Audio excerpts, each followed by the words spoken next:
Kodagu channel ವಾರ್ತೆಗಳ ಪ್ರಾಯೋಜಕರು Muliya Keshav Bhat and sons, ಚಿನ್ನಾಭರಣಗಳ ಬೃಹತ್ ಮಳಿಗೆ, ಮಡಿಕೇರಿ, ಗೋಣಿಕೊಪ್ಪ, ಪುತ್ತೂರು, ಬೆಳ್ತಂಗಡಿ, ಬೆಂಗಳೂರು. ಶಾರದಾ ಜ್ಯುವೆಲರ್ಸ್, ಕೊಡಗಿನ ಸಾಂಪ್ರದಾಯಿಕ ಆಭರಣಗಳ ಬೃಹತ್ ಮಳಿಗೆ, Aras road, Mysuru. A to Z super market, Vishwamanava double road, Kuvempu Nagar, Mysuru. SLV Promax, corn mix and corn products, Kushalnagar. Prashanth furnitures, ನಿಮ್ಮ ಅಂದದ ಮನೆಗೆ ಚಂದದ ಪೀಠೋಪಕರಣಗಳ ಮಳಿಗೆ, industrial area, Madikeri. Fabins family restaurant, ಬೆಕಾಚಿ resto cafe, always cell tower, ಕೊಯ್ದು ರಸ್ತೆ, ಮಡಿಕೇರಿ. ಕನ್ನಡ ಭಾಷೆ, ನಾಡು, ನುಡಿ ಬಗ್ಗೆ ಪ್ರತಿಯೊಬ್ಬರಲ್ಲೂ ಅಭಿಮಾನ ಮತ್ತು ಸ್ವಾಭಿಮಾನ ಇರಬೇಕೆಂದು ವಿಧಾನಸಭೆಯ ಮಾಜಿ ಸಭಾಧ್ಯಕ್ಷ KG ಬೋಪಯ್ಯ ತಿಳಿಸಿದ್ದಾರೆ. ಕನ್ನಡ ಸಾಹಿತ್ಯ ಪರಿಷತ್ ವತಿಯಿಂದ ಕಡಂಗ ಗ್ರಾಮದ ಸರ್ಕಾರಿ ಹಿರಿಯ ಪ್ರಾಥಮಿಕ ಶಾಲಾ ಆವರಣದ ಹರದಾಸ ಅಪ್ಪನೆರವಂಡ ಅಪ್ಪಚ್ಚ ಕವಿ ವೇದಿಕೆಯಲ್ಲಿ ಬುಧವಾರ ನಡೆದ ತಾಲೂಕಿನ 12ನೇ ಕನ್ನಡ ಸಾಹಿತ್ಯ ಸಮ್ಮೇಳನಕ್ಕೆ ಚಾಲನೆ ನೀಡಿ ಅವರು ಮಾತನಾಡಿದರು. ಕರ್ನಾಟಕದಲ್ಲಿ ಕನ್ನಡ ಭಾಷೆಗೆ ಮೊದಲ ಸ್ಥಾನ, ಆದರೆ ವಾಸ್ತವ್ಯ ಪರಿಸ್ಥಿತಿ ಹೇಗಿದೆ ಎಂಬುದನ್ನು ಪ್ರತಿಯೊಬ್ಬರು ತಿಳಿದುಕೊಳ್ಳುವಂತಾಗಬೇಕೆಂದರು. ಹಾಗೆಯೇ ನಾನು ಜನಪ್ರತಿನಿಧಿಯಾಗಿ ನೀವು ಗೌರವ ಅಧ್ಯಕ್ಷರು ಅಂದರು. ನನಗೆ ಒಂಥರ ಗಾಬರಿಯೂ ಆಯಿತು, ಭಯನೂ ಆಯಿತು. ಯಾಕೆಂದರೆ ಒಂದು ಸಮ್ಮೇಳನ ನಡೆಸಬೇಕಾದ್ರೆ ಅದಕ್ಕೆ ಖರ್ಚು ವೆಚ್ಚ ಎಲ್ಲವೂ ಬೇಕಾಗ್ತದೆ. ಆದರೆ TP ರಮೇಶ್ ಅವರು ಏನು ಬೇಡ, ನೀವು ಗೌರವ ಅಧ್ಯಕ್ಷರಾಗಿ ಇರಿ, ಯಾರಿಗಾದ್ರೂ ದೂರವಾಣಿಯಲ್ಲಿ ಮಾತನಾಡಬೇಕಾದ್ರೆ ಹೇಳ್ತೇನೆ ಅಂತ ಹೇಳಿ ನನಗೇನು ಭಾರನೇ ಕೊಡಲಿಲ್ಲ. ಸುಮ್ಮನೆ ಆಗ ಸಮ್ಮೇಳನ ದಿವಸ ಬಂದೆ. ಆದರೆ ಕನ್ನಡ ಸಾಹಿತ್ಯ ಪರಿಷತ್ತಿಗೆ ಒಂದು ಹೊಸ ಜೀವಕಳೆಯನ್ನು ಕೊಟ್ಟು ಅದನ್ನು ಬೆಳೆಸಿದಂಥ ಖ್ಯಾತಿ ನಾವು ಎಲ್ಲರೂ ಹೇಳಲೇಬೇಕಾಗ್ತದೆ. ಸನ್ಮಾನ್ಯ TP ರಮೇಶ್ ಅವರಿಗೆ ಸಲ್ಲಲೇಬೇಕಾಗ್ತದೆ. ಅವರಿಗೆ ವೇದಿಕೆಯಿದ್ದಾರೆ. ಬಹುಶಃ ಸಾಹಿತ್ಯ ಪರಿಷತ್ತು ಆಮೇಲೆ ಬೆಳೆದು ಕಡೆಗೆ ಎಲ್ಲಿಗೆ ತಲುಪಿತ್ತು ಅಂದರೆ ಸ್ವಾಭಿಮಾನದ ಇದನ್ನು ತುಂಬಲಿಕ್ಕೆ ಈ ರೀತಿಯ ಸಮ್ಮೇಳನಗಳು ಮತ್ತು ಚಿಂತನೆಗಳು ಅವಶ್ಯಕತೆ ಇದೆ. ಇವತ್ತು ನಾನು ಬರುವಾಗಲೇ ನೋಡಿದೆ, ಎಲ್ಲ ದ್ವಾರಗಳಿಗೆ ಯಾರು ಸಾಹಿತ್ಯ ಕ್ಷೇತ್ರದಲ್ಲಿ, ಅದು ಕನ್ನಡ ಇರ್ಬೋದು, ಕೊಡವ ಭಾಷೆ ಇರ್ಬೋದು, ಎಲ್ಲದರಲ್ಲಿ ತಮ್ಮದೇ ಆದಂಥ ಸೇವೆಯನ್ನು, ಕೊಡುಗೆಯನ್ನು ಕೊಡಗಿನ ಜನ ಕೊಟ್ಟಿದ್ದಾರೆ. ಅಂಥ ಎಲ್ಲ ಹಿರಿಯರನ್ನ ಸ್ಮರಿಸಿ ಅವರಿಗೇನು ಈ ಕನ್ನಡದ ಉಳಿವಿಗಾಗಿ ಅಥವಾ ಮೂಲ ಭಾಷೆ ಕೊಡವ ಭಾಷೆಗೆ ಏನು ಕೊಡುಗೆಯನ್ನು ಕೊಟ್ಟಿದ್ದಾರೆ ಅದನ್ನು ನೆನೆಸ್ಕೊಂಡು ಅವರ ಅನುಕರಣೆ ಕೂಡ ನಮಗೆ ಅವಶ್ಯಕತೆ ಇದೆ ಅಂತ ಹೇಳೋದಕ್ಕೆ 11 ದ್ವಾರಗಳನ್ನು ಕೂಡ ಮಾಡಿ ಒಂದು ವ್ಯವಸ್ಥಿತವಾದಂಥ ಇದನ್ನು ಮಾಡಿ ಸಂದೇಶವನ್ನು ಕೊಡುವಂಥ ಕೆಲಸ ಇವತ್ತು ಮಡಿಕೇರಿ ತಾಲೂಕು ಕನ್ನಡ ಸಾಹಿತ್ಯ ಪರಿಷತ್ತಿನ ಎಲ್ಲ ಅಧ್ಯಕ್ಷರು ಹಾಗೆ ಸ್ಥಳೀಯವಾಗಿ ಇದರ ಜವಾಬ್ದಾರಿ ಹೊತ್ತುಕೊಟ್ಟ ತಾವೆಲ್ಲರೂ ಮಾಡಿದ್ದೀರಿ. ಮೈಸೂರು ಕ್ರಾಂತಿ ಇದ್ದದ್ದು ಕರ್ನಾಟಕ ಆಯಿತು. ಕರ್ನಾಟಕ ಆದಮೇಲೆಯೂ ಕೂಡ ನಮ್ಮ ಎಲ್ಲ ಒಂದೇ ಘೋಷಣೆ, ಕರ್ನಾಟಕದಲ್ಲಿ ಕನ್ನಡಕ್ಕೆ ಮೊದಲನೇ ಸ್ಥಾನ ಅಂತ ಹೇಳುವಂಥದ್ದು. ಆದರೆ ವಾಸ್ತವಾಂಶ ಏನಿದೆ ಅವೆಲ್ಲ ಗಂಭೀರವಾಗಿ ಚಿಂತನೆಯನ್ನು ಮಾಡಬೇಕಾಗ್ತದೆ. ಹೇಳಿದ್ರು ಎಲ್ಲ ಹಳ್ಳಿ ಭಾಗದಲ್ಲಿ, ಗ್ರಾಮೀಣ ಪ್ರದೇಶಗಳಲ್ಲಿ ನಾವು ಈ ಸಾಹಿತ್ಯ ಸಮ್ಮೇಳನವನ್ನು ತಾಲೂಕು ಮಟ್ಟದಲ್ಲಿ ಮಾಡ್ತಾ ಇದ್ದೇವೆ ಅಂತ ಹೇಳಿ. ಆದರೆ ನನ್ನ ವೈಯಕ್ತಿಕ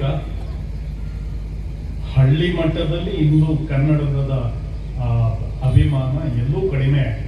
ನೀವೊಂದು ಸ್ವಲ್ಪ ಪಟ್ಟಣಗಳಿಗೆ ಹೋದರೆ ಹೇಗಿದೆ ಪರಿಸ್ಥಿತಿ ಅನ್ನೋದನ್ನು ನಾವೆಲ್ಲರೂ ಗಂಭೀರವಾಗಿ ಚಿಂತನೆಯನ್ನು ಮಾಡಬೇಕಾಗ್ತದೆ. ಇವತ್ತು ಬೆಂಗಳೂರು ನಗರ, ಸಿಲಿಕಾನ್ ಸಿಟಿ ಮತ್ತೇನೇನೋ ಹೆಸರುಗಳು ಇದೆ. ಬೆಂಗಳೂರಿಗೆ ನೀವೇನಾದರೂ ಹೋದರೆ, ಕೆಲವು ಭಾಗಗಳಿಗೆ ಹೋದರೆ ಅಲ್ಲಿ ಕನ್ನಡದಲ್ಲಿ ಮಾತಾಡೋದ್ರೆ ನಮ್ಮನ್ನು ಮಾತೇ ಆಡಿಸ್ತಾರೆ. ಅಂಥ ಪರಿಸ್ಥಿತಿ ಇವತ್ತು ಆಗಿದೆ. ಕನ್ನಡ ಸಾಹಿತ್ಯ ಪರಿಷತ್ನ ಜಿಲ್ಲಾ ಘಟಕದ ಅಧ್ಯಕ್ಷ MP ಕೇಶವ ಕಾಮತ್ ಅವರು ಮಾತನಾಡಿ, ಕನ್ನಡ ಭಾಷೆ, ನಾಡು, ನುಡಿ, ವಿಚಾರಧಾರೆಗಳು ಎಲ್ಲೆಡೆ ತಲುಪಿಸುವ ನಿಟ್ಟಿನಲ್ಲಿ ಕನ್ನಡ ಸಾಹಿತ್ಯ ಸಮ್ಮೇಳನ ಸಹಕಾರಿಯಾಗಿದೆ ಎಂದರು. ಪುಸ್ತಕ ಬಿಡುಗಡೆ, ಸ್ಮರಣ ಸಂಚಿಕೆ ಹೊರತರುವುದು, ಕವಿಗೋಷ್ಠಿ, ವಿಚಾರಗೋಷ್ಠಿ, ಕೃಷಿ, ಸಾಹಿತ್ಯ ಹೀಗೆ ಪ್ರತಿಯೊಂದು ಬಗೆಯೂ ಸಾಹಿತ್ಯ ಸಮ್ಮೇಳನದಲ್ಲಿ ಚರ್ಚೆ ನಡೆಯಲಿದೆ ಎಂದರು.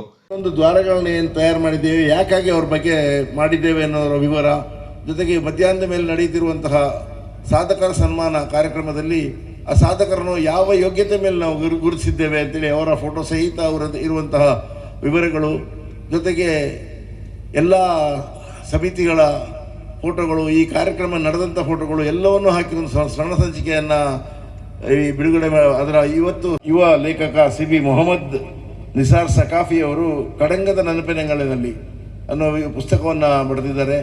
ಈಗಾಗಲೇ ಅವರು 50 ದಿನಗಳ ಹಿಂದೆ ಈ ಸಮ್ಮೇಳನದ ಪೂರ್ವಭಾವಿ ಸಭೆ ನಡೆದ ನಂತರ 50 ದಿನವೂ ಕೂಡ ವಾಟ್ಸಪ್ನಲ್ಲಿ ದಿನಕ್ಕೊಂದು ಕಡಂಗದ ವಿಚಾರದ ಬಗ್ಗೆ ಸವಿಸ್ತಾರವಾದ ಮಾಹಿತಿಯನ್ನು ನೀಡಿ ನಿಮಗೆಲ್ಲರಿಗೂ ಕೂಡ ಅದರ ಬಗ್ಗೆ ಮಾಹಿತಿಯನ್ನು ಕೊಟ್ಟಿದ್ದಾರೆ.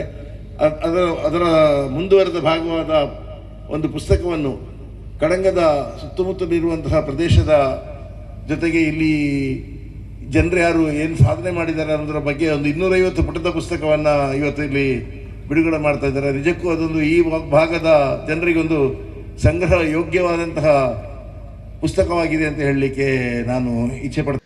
ಕನ್ನಡ ಸಾಹಿತ್ಯ ಪರಿಷತ್ನ ಮಾಜಿ ಅಧ್ಯಕ್ಷರಾದ TP ರಮೇಶ್ ಅವರು ಮಾತನಾಡಿ, ಕೊಡಗು ಜಿಲ್ಲೆಯಲ್ಲಿ ಕನ್ನಡದ ಜೊತೆಗೆ ಕೊಡವ, ಅರೆಭಾಷೆ ಸೇರಿದಂತೆ ಹಲವು ಭಾಷೆಗಳ ಬೆಳವಣಿಗೆಗೆ ಇಲ್ಲಿನ ಸ್ಥಳೀಯರು ಶ್ರಮಿಸಿದ್ದಾರೆ. ಅವರನ್ನ ಸದಾ ಸ್ಮರಿಸಬೇಕಿದ್ದು ಆ ನಿಟ್ಟಿನಲ್ಲಿ ಯುವಜನರಿಗೆ ಪರಿಚಯಿಸುವ ಕಾರ್ಯ ನಡೀತಾ ಇದೆ ಎಂದರು. ಇಂಗ್ಲಿಷ್ ವ್ಯಾಮೋಹಕ್ಕೆ ಒಳಗಾದ್ರೆ ಒಂದು ಭಾಷೆಯಾಗಿ ಶಿಕ್ಷಣಕ್ಕೆ ಅದನ್ನ ಅವಲೋಕನ ಮಾಡಿಕೊಂಡು ಓದ್ಕೊಂಡು ಹೋಗ್ಬೋದು. ಆದರೆ ಒಂದು ಭಾಷೆಯನ್ನೇ ಮರೆತು, ಒಂದು ನಾಡು ಭಾಷೆಯನ್ನ, ಆಡು ಭಾಷೆಯನ್ನ, ನುಡಿ ಭಾಷೆಯನ್ನೇ ಮರೆತು ಬೇರೆ ಭಾಷೆಯನ್ನು ಬೆಳೆಸಬೇಕು ಅಂತ ಹೇಳ್ತಕ್ಕಂಥ ಪರಿಸ್ಥಿತಿ ಈ ರಾಜ್ಯಕ್ಕೆ ಬರಬಾರ್ದು. ಇದೇ ರೀತಿಯ ಬೇರೆ ರಾಜ್ಯದ ಪ್ರಾದೇಶಿಕ ಭಾಷೆಗಳಿಗೂ ಬರಬಾರ್ದು ಅಂತ ಹೇಳ್ತಕ್ಕಂಥ ಮಾತನ್ನ ಈ ಸಂದರ್ಭದಲ್ಲಿ ಹೇಳಲಿಕ್ಕೆ ನಾನು ಇಷ್ಟಪಡ್ತಾ ಇದ್ದೇನೆ. ಹಾಗಾಗಿ ಇವತ್ತು ಕೊಡಗು ಜಿಲ್ಲಾ 17ನೇ ಕನ್ನಡ ಸಾಹಿತ್ಯ ಸಮ್ಮೇಳನ ಇದೇ ತಿಂಗಳ 29 ಮತ್ತು 30ಕ್ಕೆ ಸುಂಟಿಕೊಪ್ಪದಲ್ಲಿ ನಡೀತದೆ. ಅದರ ಹಣಕಾಸು ಸಮಿತಿ ಅಧ್ಯಕ್ಷರಾದ ಲೋಕೇಶ್ ಅವರು ಬಂದು ಕೂತಿದ್ದಾರೆ. ಅವರಿಗೆ ನಾವು ಹೇಳಿದ್ವಿ, ಇವತ್ತು ಸಮ್ಮೇಳನಕ್ಕೆ ನೀವು ಬನ್ನಿ, ಹೊಸಬ್ರವರು ಇಲ್ಲಿಯ ಸಮ್ಮೇಳನದ ಒಂದು ವ್ಯವಸ್ಥೆಗಳನ್ನೆಲ್ಲ ಗಮನ ಇಟ್ಕೊಳ್ಳಿ, ಇಲ್ಲಿ ಹೇಗೆ ನಡೀತದೆ ಅಂತ ಅವಲೋಕನ ಮಾಡಿಕೊಂಡ್ರೆ ನಿಮ್ಮ ಸಮ್ಮೇಳನ ನಡೆಸಲಿಕ್ಕೆ ನಿಮಗೆ ಅನುಕೂಲ ಆಗ್ತದೆ. ಹಾಗಾಗಿ ಕಾರ್ಯಕ್ರಮಕ್ಕೆ ಬಂದ್ರು, ಅವ್ರ ಕಾರ್ಯಕ್ರಮ ಮುಗಿತು, ನಟ್ಟಿಗೆ ಹೋದ್ರು. ಮುಂದಿನ ಕಾರ್ಯಕ್ರಮಕ್ಕೆ ಯಾರು ಏನ್ ಮಾತಾಡ್ತಾ ಇದ್ದಾರೆ ಅದನ್ನ ಕೇಳೋಕ್ಕೂ ಬರುವುದಿಲ್ಲ. ಆ ಪರಿಸ್ಥಿತಿ ಆಗಬಾರ್ದು.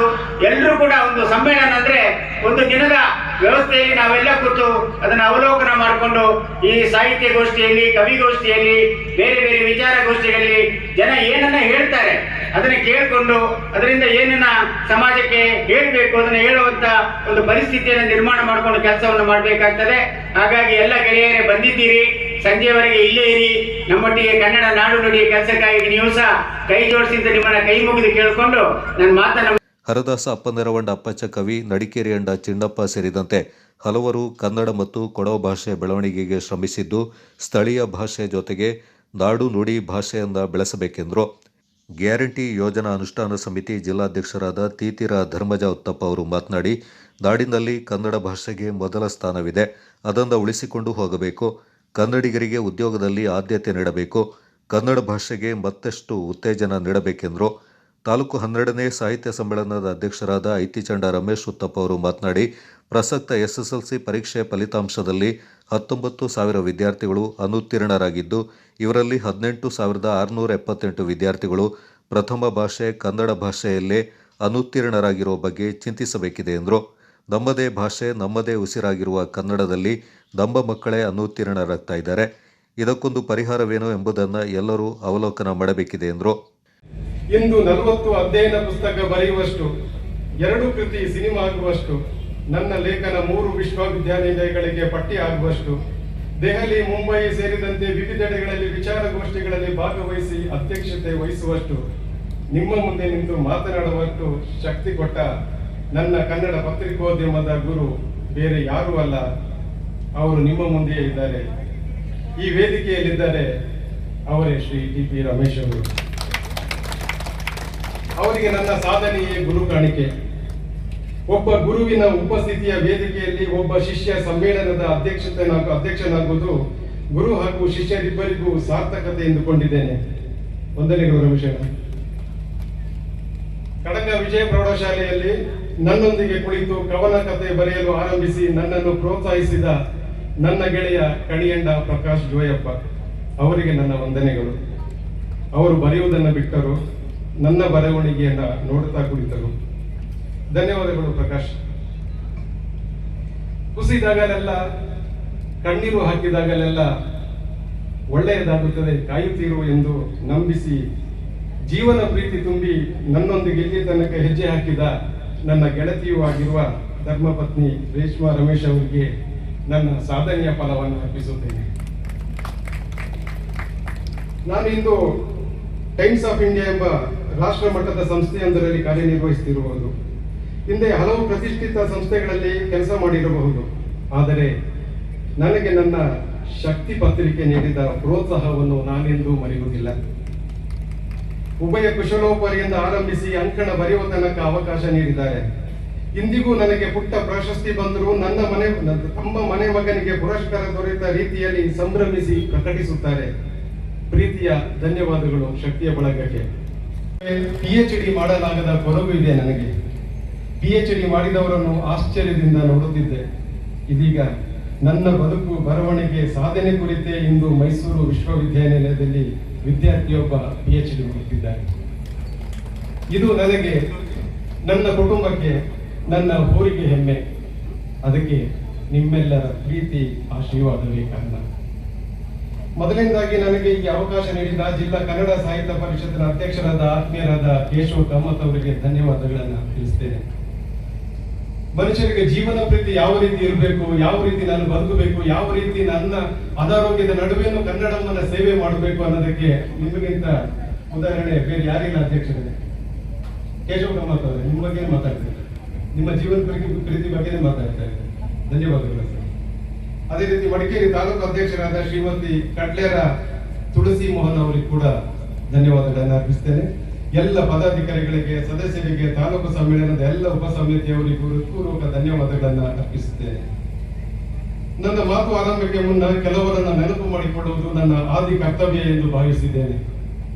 ತಂದೆಯ ಮುಖ ಸರಿಯಾಗಿ ನೆನಪಿಲ್ಲದ ನನ್ನನ್ನು ಸಲುಹಿದ ಸಹೋದರ ದಿವಂಗತ ಐತಿಚಂಡ ರವಿ ಪೂಣಚ್ಚ ಹಾಗೂ ಅಣ್ಣಂದಿರಿಗೆ ತಲೆಬಾಗುತ್ತೇನೆ.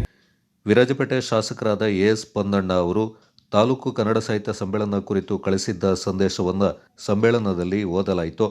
ಕನ್ನಡ ಸಾಹಿತ್ಯ ಪರಿಷತ್ನ ತಾಲೂಕು ನಿಕಟಪುರ ಅಧ್ಯಕ್ಷರಾದ ಅಂಬೇಕಲ್ಲು ನವೀನ್, ಗೌರವ ಕಾರ್ಯದರ್ಶಿ ಮುನೀರ್ ಅಹಮದ್, ರೇವತಿ ರಮೇಶ್, ಕೋಶಾಧಿಕಾರಿ ಸಂಪತ್ ಕುಮಾರ್, ಸಂಘಟನಾ ಕಾರ್ಯದರ್ಶಿ ವಾಸು ರೈ, ಕನ್ನಡ ಸಾಹಿತ್ಯ ಪರಿಷತ್ನ ತಾಲೂಕು ಘಟಕದ ಅಧ್ಯಕ್ಷರಾದ ಎಸ್ ಟಿ ವಿಜೇತ್, ರಾಜೇಶ್ ಪದ್ಮನಾಭ, ಹೋಬಳಿ ಘಟಕದ ಅಧ್ಯಕ್ಷರಾದ ನೆರವಂಡ ಉಮೇಶ್, ಈರಮಂಡ ಹರಣಿ ವಿಜಯ್, ಎ ಲೋಕೇಶ್ ಕುಮಾರ್ ಈ ಸಂದರ್ಭ ಹಾಜರಿದ್ದರು.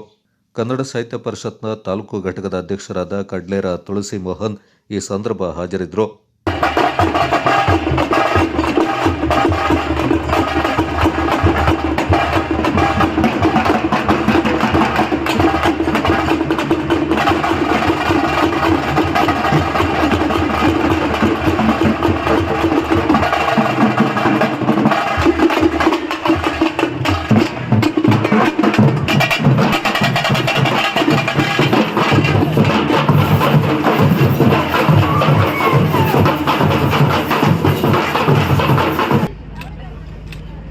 ಕನ್ನಡ ಎರೆ ಕುಣಿದಾಡುವುದೆಂದರೆ ಕನ್ನಡ ಎರೆ ಕಿವಿ ನಿಮಿರುವುದು ಕಾಮದ ಬಿಲ್ಲನ್ನು ಕೂಡ ವಂದನೆಯನ್ನ ಸಲ್ಲಿಸ್ತಾ ಇದ್ದೇವೆ. ಮುಂದೆ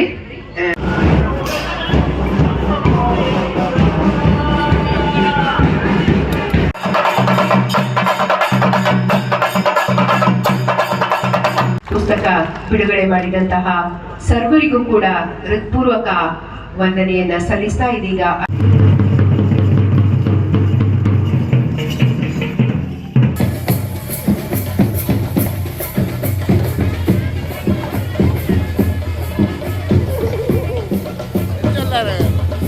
ಕೊಡಗು ಚಾನಲ್ ನ್ಯೂಸ್ ದುಗ್ಗಳ ಸದಾನಂದ ದಾಪಕ್ಲೋ.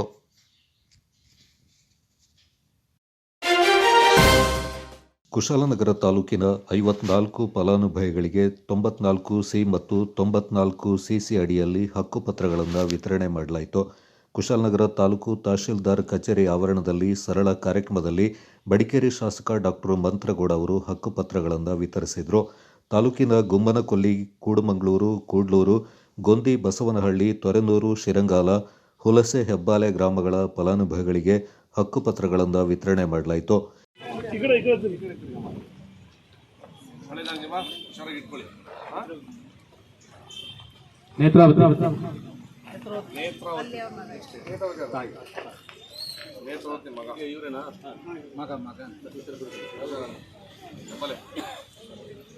ಬಸಪ್ಪ ಹಳಗೋಟೆ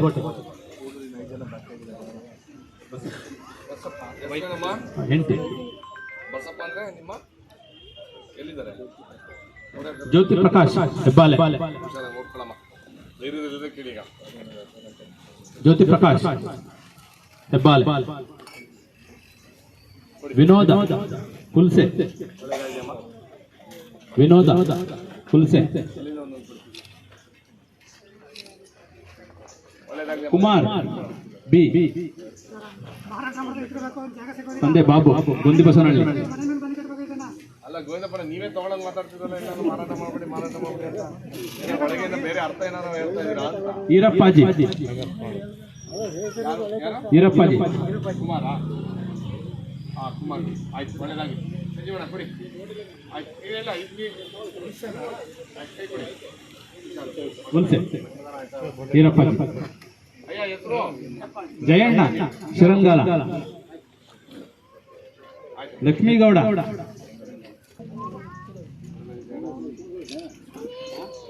ನಟರಾಜ್ ಲಕ್ಷ್ಮೀಗೌಡ್ರು ನಟರಾಜ್ ಲಕ್ಷ್ಮೀಗೌಡ್ರೆ ಪಂಚಪಡಿ ಕೆಳಗೆ ನಟರಾಜ್ ನಲ್ಲೂರು ಒಳ್ಳೆದಾಗಿ ಗೌರಮ್ಮ ಆರ್ನ ಹೊಸಕೋಟೆ ಗೌರಮ್ಮ ಆರ್ನ ಹೊಸಕೋಟೆ ಗೌರಮ್ಮ ಬನ್ನಿ ಸುಮಿತ್ರಾ ಗುಮ್ಮನ್ಕೊಲ್ಲಿ ಸುಮಿತ್ರಾ ಯಾರಿಗಾರ ದುಡ್ಡು ಕೊಟ್ರೆ ನಮ್ಮ ಕೊಡಕ್ ಹೋಗ್ಬೇಡಿ ದುಡ್ಡು ಕೊಟ್ರೆ ಇಲ್ಲ ಅಲ್ವಾ ಗೀತಾ ಸುಮಿತ್ರಾ ಕಾಳಿದೇವರ ಹೊಸೂರು ಗೀತಾ ಗೀತವ್ರೆ ಯಾರು ದುಡ್ಡು ಗಿಟ್ಟು ಇಸ್ಕೊಂಡ್ರೆ ಯಾರಾದ್ರೆ ಕಮಲಮ್ಮ ಪ್ರೀತಿಯಾಗಿರ್ತಾರೆ ಕೂಡ್ಮಂಗ್ಳೂರು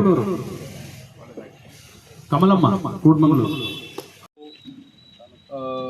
ಅದೇ ರೀತಿಲಿ ಕೂಡ್ಲೂರು ಇರ್ಬೋದು ಹೊರೇನೂರು ಇರ್ಬೋದು ಶ್ರೀರಂಗಾಲ ಇರ್ಬೋದು ವಾಲ್ನೂರು ತ್ಯಾಗತೂರು ಇರ್ಬೋದು ಹೆಬ್ಬಾಲೆ ಇರ್ಬೋದು ಹುಲ್ಸೆ ಇರ್ಬೋದು ಹಲವಾರು ಗ್ರಾಮದಿಂದ ಪಟ್ಟಿ ಪೆಂಡಿಂಗ್ ಆಗಿರೋಂಥ ಅರ್ಜಿಗಳು ಇವತ್ತು ತಹಸೀಲ್ದಾರು ಆದಂಥ ಕಿರಣ್ ಗೌರೇನವರು ಅವರು ರಿಟೈರ್ಮೆಂಟ್ ಟೈಮಲ್ಲಿ ರಿಟೈರ್ಮೆಂಟ್ ಆಯ್ತಾ ಇದ್ದಾರೆ.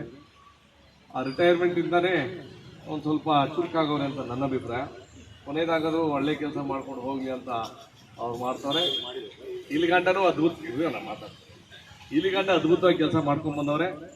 ಈಗ ಇನ್ನೊಂದು 10 ದಿವಸ ಅವ್ರ ಅವಧಿಲಿ ಆದಷ್ಟು ಕಾಮಗಾರಿ ಮಾಡಿಕೊಡಿ ಅಂತ ಅವ್ರಿಗೆ ಮನವಿ ಮಾಡ್ತಾ, ನಿನ್ನೆ ತಾನೇ ಡಾಕ್ಟ್ರೇ 50 ಹಕ್ಕುಪತ್ರಗಳು ರೆಡಿ ಮಾಡಿದ್ದೀವಿ, ನಮ್ಮ ಇದರಲ್ಲಿ ನಾನು ಮಾಡಿಸ್ಕೊಡ್ತೀವಿ ಅಂತಂದಾಗ ನಾನು ಇಲ್ಲ ನೆಕ್ಸ್ಟ್ ವೀಕ್ ಮಾಡೋಣ ಅಂತ ನಾವು ಪ್ಲ್ಯಾನ್ ಮಾಡಿಕೊಂಡು ಇಲ್ಲ ಡಾಕ್ಟ್ರೆ ಬೇಗ ಮುಗಿಸೋಣ ಅಂತಂದಂಥ ಸಂದರ್ಭದಲ್ಲಿ ಕಿರಣ್ ಅವರು ಇವತ್ತೇ ಎಲ್ಲ 54 ಜನ ಸೇರಿಸ್ಕೊಂಡು ಹಕ್ಕುಪತ್ರ ವಿತರಣೆ ಮಾಡಲಿಕ್ಕೆ ಇವತ್ತು ಕಾರ್ಯಕ್ರಮದಲ್ಲಿ ಶಶಿಯಣ್ಣವರು, ಜೋಶಿಯಣ್ಣವರು, ಗೋವಿಂದಪ್ಪನವರು, ಸಂಜೀವಣ್ಣವರು, ನಟೇಶಣ್ಣವರು, ಎಲ್ಲ RI ಸಿಬ್ಬಂದಿ, ಎಲ್ಲ ಇಲಾಖೆ ಸಿಬ್ಬಂದಿಗಳು, ವಿಶೇಷವಾಗಿ ನಮ್ಮ ಅರ್ಜಿದಾರಗಳು ಹಲವಾರು ವರ್ಷದಿಂದ. ನೀವು ಎಷ್ಟು ವರ್ಷ ಆಯ್ತು ನೀವು ಹಾಕಿ? 3 ವರ್ಷ. ಯಾವ 3 to 4 years, 5 ವರ್ಷ. ಕೆಲವು ಜನ ಜಾಸ್ತಿ ಇರ್ಬೋದು, ಕೆಲವು ಜನ ಕಡಿಮೆ ಇರ್ಬೋದು.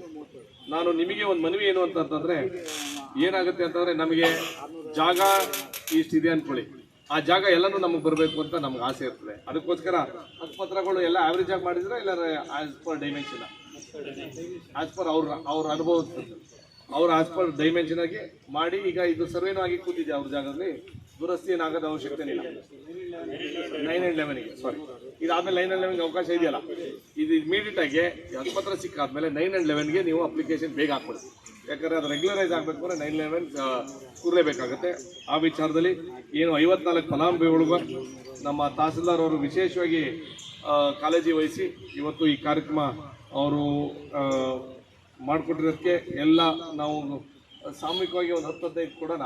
ಅದಾದಮೇಲೆ ಎಲ್ಲರೂ ಬಂದು ನಂಬರ್ ವೈಸ್ ಕೊಟ್ಟು ದಯವಿಟ್ಟು ಇದಕ್ಕೆ ಅನುಕೂಲ ಆಗೋಂಥ ಕೆಲಸ ಆಗಬೇಕು ಅಂತ ನಮ್ಮ ಆಸೆ ಇರೋದ್ರಿಂದ ಇದು ಏನು 54 ಹಕ್ಕುಪತ್ರಗಳು ಇವತ್ತು ಕಾರ್ಯಕ್ರಮಕ್ಕೆ ನಮ್ಮ ಮತ್ತೊಮ್ಮೆ ತಹಸೀಲ್ದಾರ್ ಅವರಂತ ಕಿರಣ್.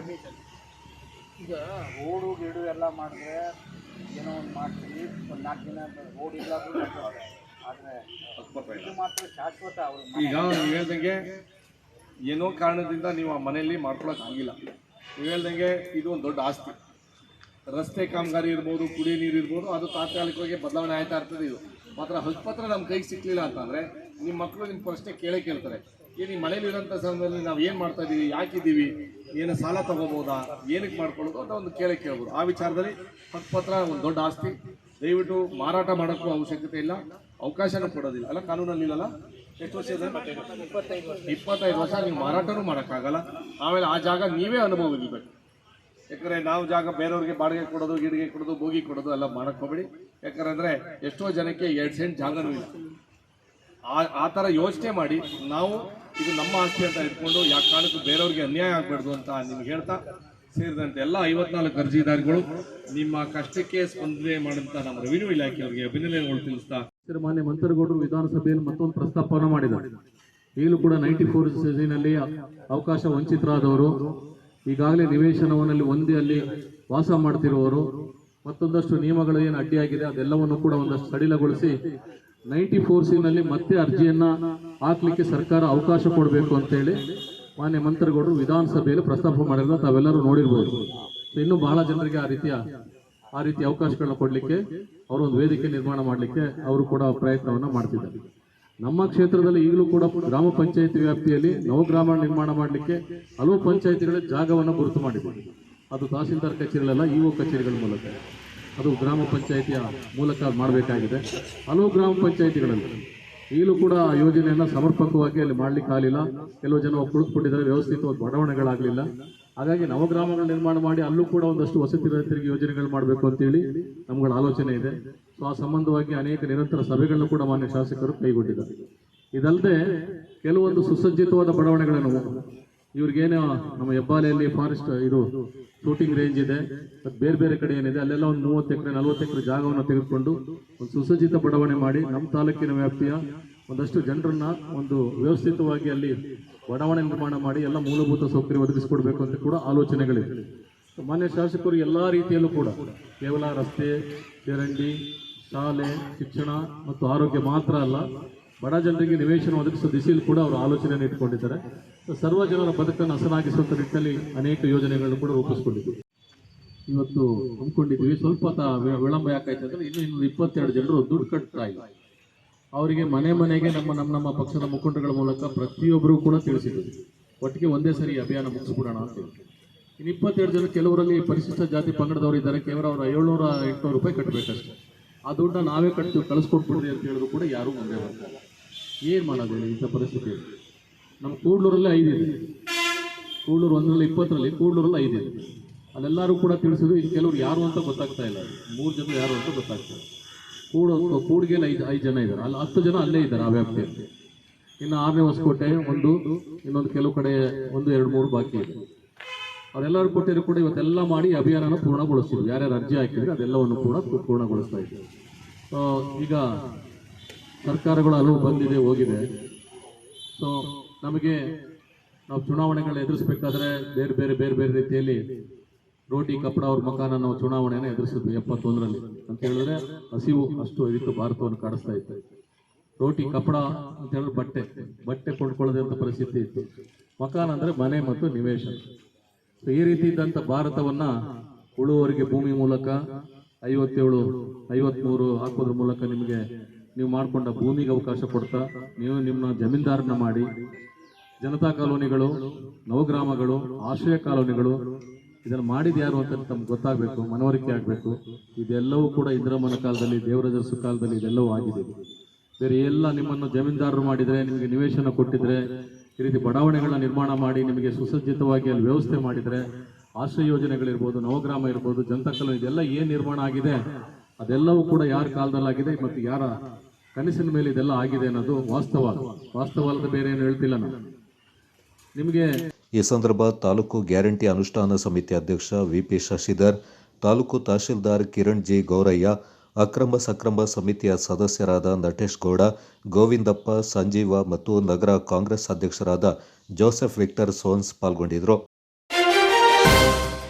ಆನ್ಲೈನ್ನಲ್ಲಿ ಔಷಧಿಗಳ ವ್ಯಾಪಾರಕ್ಕೆ ನಿಷೇಧ ಹೇರಬೇಕೆಂದು ಒತ್ತಾಯಿಸಿ ಔಷಧಿ ವ್ಯಾಪಾರಸ್ಥರ ಸಂಘ ಕರೆ ನೀಡಿದ್ದ ಔಷಧಿ ಮಳಿಗೆಗಳ ಬಂದ್ ಕೊಡಗಿನಲ್ಲಿ ಸಂಪೂರ್ಣ ಯಶಸ್ವಿಯಾಗಿದೆ. ಕೊಡಗು ಜಿಲ್ಲೆಯಾದ್ಯಂತ 200ಕ್ಕೂ ಅಧಿಕ ಔಷಧಿ ಅಂಗಡಿಗಳು ಬುಧವಾರ ವ್ಯಾಪಾರ ಸ್ಥಗಿತಗೊಳಿಸಿದ್ದವು.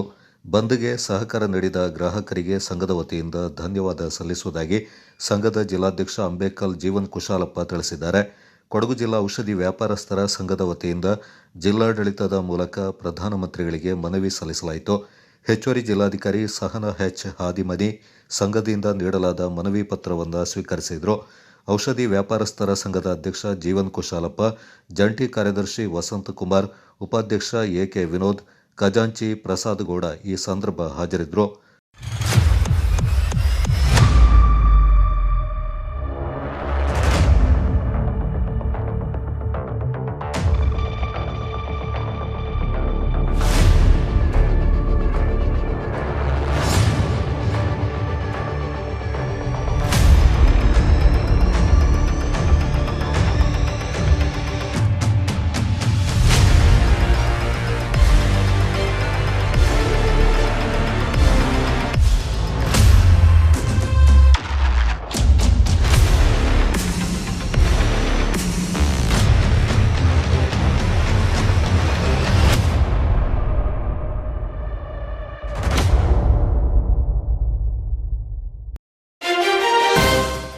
ಮಡಿಕೇರಿ ನಗರದ ಗಾಂಧಿ ಮೈದಾನದಲ್ಲಿ ಬೇರೆ ರಾಜ್ಯದ 40 ಮಂದಿ ಪ್ರವಾಸಿಗರ ತಂಡ ರಾಜಾಸೀಟ್ನ ಮೈದಾನದೊಳಗೆ ಗ್ಯಾಸ್ ಸಿಲಿಂಡರ್, ಸ್ಟವ್ ಸೇರಿದಂತೆ ಪಾತ್ರೆಗಳನ್ನು ಬಳಸಿ ಅಡುಗೆ ಮಾಡ್ತಾ ಇದ್ರು.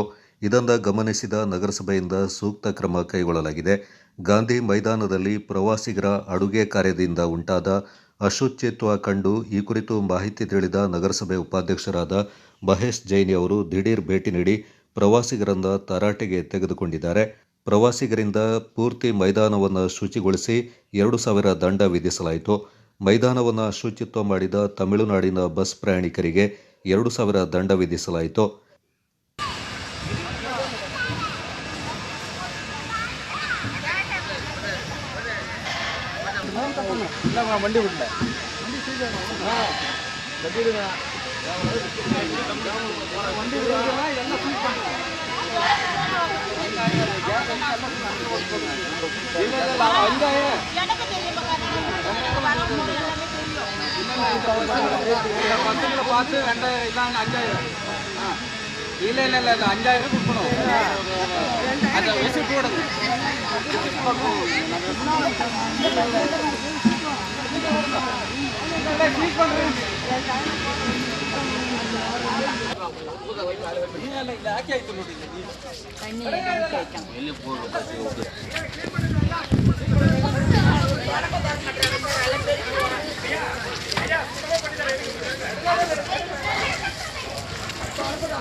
ಕೊಡವ ಜನಾಂಗದ ಆಚಾರ ವಿಚಾರ, ಪದ್ಧತಿ, ಪರಂಪರೆ, ಸಂಸ್ಕೃತಿ ವಿಭಿನ್ನವಾಗಿದ್ದು ಆಟಪಾಟ ಶಿಬಿರಗಳ ಮೂಲಕ ಯುವಜನಾಂಗ ಅದನ್ನು ಮತ್ತಷ್ಟು ಎತ್ತರಕ್ಕೆ ಕೊಂಡೊಯ್ಯುವ ಕೆಲಸ ಮಾಡಬೇಕಿದೆ ಎಂದು ಕರ್ನಾಟಕ ಕೊಡವ ಸಾಹಿತ್ಯ ಅಕಾಡೆಮಿ ಅಧ್ಯಕ್ಷ ಅಜ್ಜಿನಿಕಂಡ ಮಹೇಶ್ ನಾಚಯ್ಯ ಹೇಳಿದ್ದಾರೆ. ಕೊಡವ ಸಮಾಜದ ಹರದಾಸ ಅಪ್ಪನೆರವಂಡ ಅಪ್ಪಚ್ಚ ಕವಿ ಸಭಾಂಗಣದಲ್ಲಿ ದಾಪಕ್ಲುವಿನಲ್ಲಿ ಮಂಗಳವಾರ ಆಯೋಜಿಸಲಾಗಿದ್ದ ಆಟಪಾಟ ಶಿಬಿರದ ಸಮಾರೋಪ ಸಮಾರಂಭದಲ್ಲಿ ಮುಖ್ಯ ಅತಿಥಿಯಾಗಿ ಪಾಲ್ಗೊಂಡು ಅವರು ಮಾತನಾಡಿದರು. ಕೊಡವ ಜನಾಂಗದ ಭಾಷೆ, ಸಂಸ್ಕೃತಿ, ಆಚಾರ ವಿಚಾರಗಳು ವಿಭಿನ್ನವಾಗಿವೆ. ಎಲ್ಲ ಸಮುದಾಯದವರು ಮೆಚ್ಚುವಂತಹ ಸಂಸ್ಕೃತಿಯಾಗಿದೆ. ಶಿಬಿರಾರ್ಥಿಗಳು ಶಿಬಿರದಲ್ಲಿ ಕಲಿತ ಉತ್ತಮ ವಿಚಾರಗಳನ್ನು ಬದುಕಿನಲ್ಲಿ ಅಳವಡಿಸಿಕೊಳ್ಳಬೇಕು. ಕೊಡವ ಜನಾಂಗ ಸಮುದಾಯಕ್ಕೆ ಉತ್ತಮವಾದುದನ್ನು ಬಯಸಬೇಕು. ಭಾಷೆ, ಸಂಸ್ಕೃತಿಯನ್ನು ಮೂಲೆಗುಂಪು ಮಾಡಬಾರದೆಂದರು.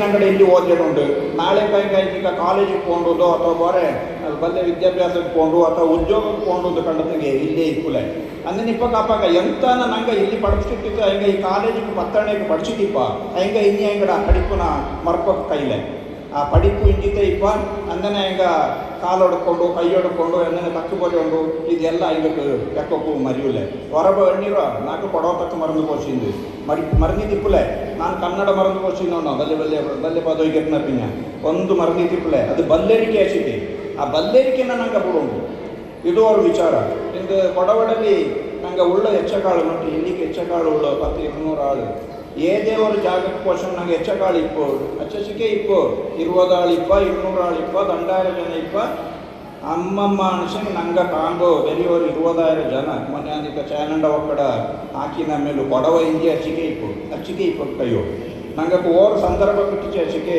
ஒரு 50,000 ಜನಳ ಕಂಡಿದ್ದುಂಡೆಗೆ ನಂಗಡ ನಡುಪು ಎಕ್ಕ ನಂಗೆ ಅಪ್ಪರ್ತ ಕಾಲ ಆಚಿ ಅದ್ರಲ್ಲಿ ಮಾತ್ರ ನಂಗೆ ಕಾಂಬಕ್ಕೆ ಸಾಧ್ಯ ಆಯ್ತು ಅದು ಎಕ್ಕ ಕಾಂಬಕ್ಕೆ ಸಾಧ್ಯ ಆಯ್ತು ಅನ್ಸಿಗೆ ನಂಗಡ ಪಡಮಂಡಕ್ಕೆ ಕೊಯ್ತು ಹೋಗಕ್ಕೆ ಅಚ್ಚಿಗೆ ಅದು ಅವ್ರ ಮತ್ತೆ ಬೂವಣು ನೋಡಿ ಅಂದರೆ ಬುದ್ಧತೆಗೆ ಮಾತ್ರ ನಂಗೆ ಒಂದಾಪನು ಅನ್ನೋದು. ಕಾರ್ಯಕ್ರಮ ಉದ್ಘಾಟಿಸಿದ ಪದ್ಮಶ್ರೀ ಪುರಸ್ಕೃತೆ ಐಂಬುಡಿಯಂಡ ರಾಣಿ ಮಾಚಯ್ಯ ಮಾತನಾಡಿ, ಕೊಡವ ಸಂಸ್ಕೃತಿಯನ್ನು ಎಲ್ಲೆಡೆ ಪಸರಿಸುವಂತಹ ಕೆಲಸವನ್ನ ಮಾಡಬೇಕಿದೆ. ದೇಶದಲ್ಲಿ ಕೊಡವ ಜನಾಂಗಕ್ಕೆ ಉತ್ತಮ ಹೆಸರಿದೆ. ಕಲೆ ಸಂಸ್ಕೃತಿಗೆ ದೇಶದ ಯಾವ ಮೂಲೆಯಲ್ಲಾದರೂ ಉತ್ತಮ ಗೌರವ ಲಭಿಸುತ್ತೆ ಅಂತ ತಮ್ಮ ಅನುಭವ ಹಂಚಿಕೊಂಡ್ರು.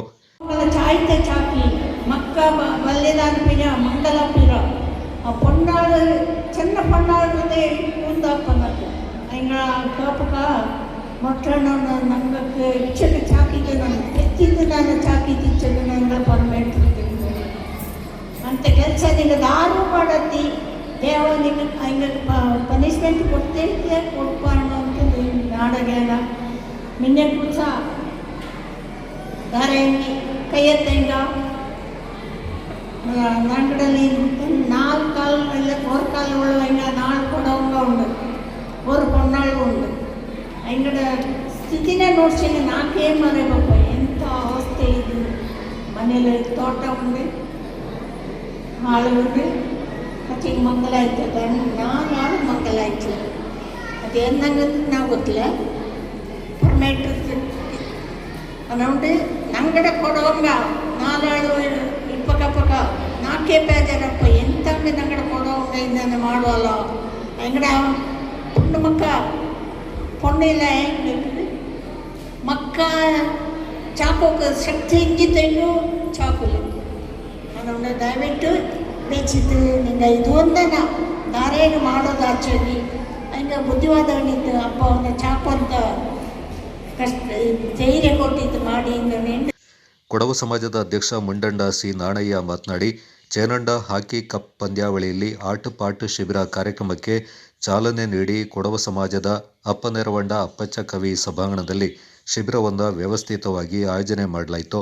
ಶಿಬಿರ ಕೇವಲ ವೇದಿಕೆಯ ಭಾಷಣಗಳಿಗೆ, ಮಾಧ್ಯಮಗಳ ಪ್ರಸಾರಕ್ಕೆ ಸೀಮಿತವಾಗಬಾರದು, ಅನುಷ್ಠಾನಕ್ಕೆ ತರಬೇಕಿದೆ ಎಂದರು.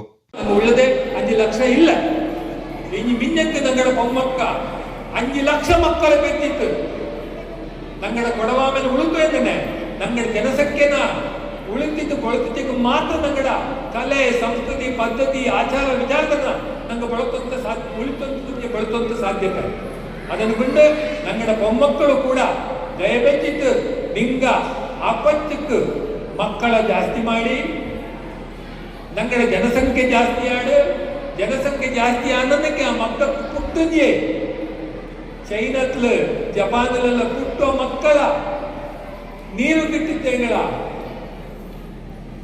ಎಂತ ಮಾಡುವ ಮೀನ್ದೊಂದು ಪಡಬಿಟ್ಟಿರುವ ಅನ್ನನೆ ನಂಗಡ ಕೊಡವ ಕುഞ്ഞಕ್ಕೆ ಪುಟ್ಟು ನಂದಕ್ಕೆ ನಂಗಡ ಆಚಾರ ವಿಚಾರ ಪದ್ಧತಿ ಪರಂಪರೆ ಈ ಕುಮ್ಮತ್ತಾಟ ಮೊಳಕಾಟ ಕತ್ತಿಯಾಟ ಕೋಲಾಟ ಎಂತ ಉಂಟು ಅದನ್ನು ಪುಟ್ಟುವ ಕುഞ്ഞിಗೆ ಪರಪ ಕುഞ്ഞിಗೆ ಹಂಗಕ್ಕೆ ಪಡಪಟ್ಟಿತ್ತು ನಂಗಡ ಕಲೆನ ನಂಗೆ ಉಳಿತಿದ್ದು ಬಳಸೋಕೆ ನಂಗ ಮೂಲ ಆಡು ಅನ್ನುವಂತಹ ತಕ್ಕಂಡು ಇಂದತ್ತ ಈ ಅದ್ಭುತ ಸಮಾರಂಭಕ್ಕೆ ನಾನು ಮೇಡಮ್ ರಾಣಿ ಮಾತ್ಯ ನಾನು ಆಮಂತ್ರಣ ಮಾಡಿದ್ದೆ. ತರಬೇತುದಾರ ಚೇನಂಡ ಮಧು ಮಾಚಯ್ಯ, ಬೊಪ್ಪಂಡ ಬಳ್ಳಮ್ಮ ನಾಣಯ್ಯ, ಕೊಡವ ಸಮಾಜದ ಕಾರ್ಯದರ್ಶಿ ಕುಲ್ಲೆಟ್ಟಿರ ಅಜಿತ್ ನಾಣಯ್ಯ, ಕೊಡವ ಸಮಾಜದ ಉಪಾಧ್ಯಕ್ಷ ಕರವಂಡ ಲವ ನಾಣಯ್ಯ, ಖಜಾಂಚಿ ಚೌರಿರ ಉದಯ, ತರಬೇತುದಾರರಾದ ಚೇಕ್ಪುವಂಡ ದೇವಯ್ಯ, ಪಾಡೆಯಂಡ ಕಟ್ಟಿ ಕುಶಾಲಪ್ಪ, ಕೊಡವ ಸಮಾಜದ ಹಾಗೂ ಪೊಮ್ಮಕ್ಕಡ ಪರಿಷತ್ತಿನ ನಿರ್ದೇಶಕರು ಈ ಸಂದರ್ಭ ಪಾಲ್ಗೊಂಡಿದ್ದರು. ಕಾರ್ಯಕ್ರಮದಲ್ಲಿ ಕರ್ನಾಟಕ ಕೊಡವ ಸಾಹಿತ್ಯ ಅಕಾಡೆಮಿ ಅಧ್ಯಕ್ಷ ಅಜ್ಜಿನಿಕಂಡ ಮಹೇಶ್ ನಾಚಯ್ಯ, ಪದ್ಮಶ್ರೀ ಪುರಸ್ಕೃತೆ ಐಂಬುಡಿಯಂಡ ರಾಣಿ ಮಾಚಯ್ಯ ಹಾಗೂ ತರಬೇತುದಾರರನ್ನ ಕೊಡವ ಸಮಾಜದಿಂದ ಸನ್ಮಾನಿಸಿ ಗೌರವಿಸಲಾಯಿತು. ಎಲ್ಲರಿಗೂ ಕೊಡವ ಸಮಾಜದ ಪರವಾಗಿ ಹೃತ್ಪೂರ್ವಕವಾದ ವಂದನೆಯನ್ನು ಅರ್ಪಿಸಿಡುವ ನಿಂಗಳ ಸೇವೆ ಇನ್ನಿ ಮಿಂಜಕ್ಕೂ ಎರಡು ಕಾಲ ನಡಪಂತ ಕೊಡವ ಸಮಾಜ ನಡಪಂತ ಈ ಕಾರ್ಯಕ್ರಮಕ್ಕೆ ಮೇಸಣ ನಿಂಗಕ್ಕೆ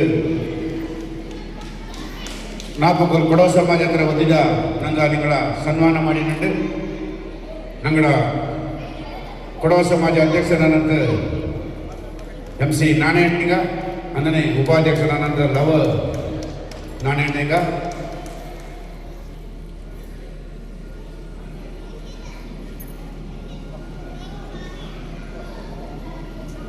ಇಂಜಿಂಚಕ್ಕೂ ಕೆಲಸ ಮಾಡುವಂತ ಶಕ್ತಿ ಆ ಭಗವಂತನಿಗೆ ಕರುಣೆ ನಂಗೆ ಇಲ್ಲಿ ಒಡವಡ ಏಳಿಗೆ ಕಾಯ್ತು ಕಾರ್ಬಾರ್ನ ಮಾಡಿಕೊಳ್ಳುವಂತ ஒரு ವ್ಯಕ್ತಿ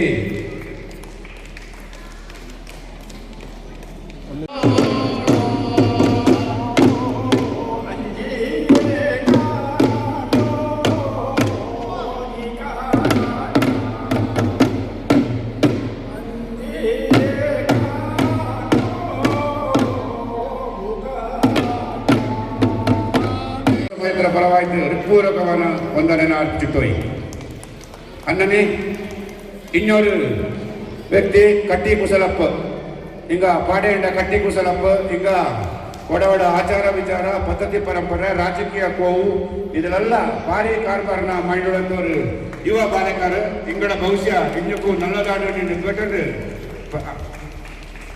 ಪಂಚಾಯಿತಿ ಅಧ್ಯಕ್ಷನಾಯ್ತು ಕೂಡ ಕಾರ್ಬಾರ್ನ ಮಾಡಿದಂಥ ವ್ಯಕ್ತಿ ಇಂಗಕ್ಕೂ ಇಂಗಡೆಲ್ಲ ಪರವಾಯ್ತು ಹೃತ್ಪೂರ್ವಕವಾದ ವಂದನೆಯನ್ನು ಅರ್ಪಿಸುತ್ತೋಯ್ ಪರವಾಯ್ತು ಹೃತ್ಪೂರ್ವಕವಾದ ವಂದನೆಯನ್ನು ಅರ್ಪಿಸುತ್ತವ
ಕೊಡಗು ಚಾನಲ್ ನ್ಯೂಸ್ ದುಗ್ಗಳ ಸದಾನಂದ ದಾಪಕ್ಲೋ.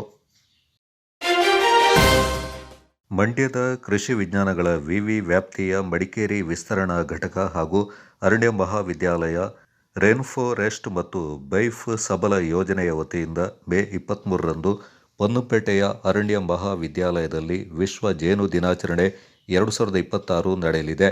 ಸುದ್ದಿಗೋಷ್ಠಿಯಲ್ಲಿ ಕೃಷಿ ವಿಜ್ಞಾನಗಳ ವಿಶ್ವವಿದ್ಯಾನಿಲಯದ ಮಡಿಕೇರಿ ವಿಸ್ತರಣಾ ಶಿಕ್ಷಣ ಘಟಕದ ಮುಖ್ಯಸ್ಥರಾದ ಡಾಕ್ಟರ್ RN ಕೆಂಚಾರೆಡ್ಡಿ ಅವರು ಈ ಕುರಿತು ಮಾಹಿತಿಯನ್ನು ನೀಡಿ, ಕೃಷಿಯಲ್ಲಿಂದ ರಾಸಾಯನಿಕ ಗೊಬ್ಬರಗಳ ಬಳಕೆ, ಆಹಾರದ ಅಲಭ್ಯತೆ ಮುಂತಾದ ಕಾರಣಗಳಿಂದ ಇತ್ತೀಚಿನ ದಿನಗಳಲ್ಲಿ ಜೇನುಹುಳುಗಳ ಸಂಖ್ಯೆ ಕ್ಷೀಣಿಸ್ತಾ ಇದೆ.